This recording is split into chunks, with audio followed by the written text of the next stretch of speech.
Bismillahirrahmanirrahim. Assalamu alaikum wa rahmatullahi wa barakatuh.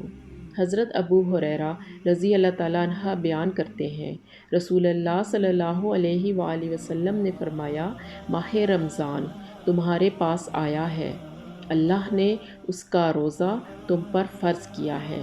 اس میں آسمان کے دروازے کھول دیے جاتے ہیں، جہنم کے دروازے بند کر دیے جاتے ہیں اور سرکش شیاطین بند کر دیے جاتے ہیں۔ اس ماہ میں ایک رات 1000 مہینوں سے بہتر ہے۔ جو شخص اس کی خیر و بھلائی سے محروم کر دیا گیا تو وہ ہر خیر و بھلائی سے محروم کر دیا گیا۔ حضرت انس بن مالک رضی اللہ تعالیٰ عنہ بیان کرتے ہیں، رسول اللہ صلی اللہ علیہ وآلہ وسلم نے فرمایا، سحری کھایا کرو کیونکہ سحری کھانے میں برکت ہے۔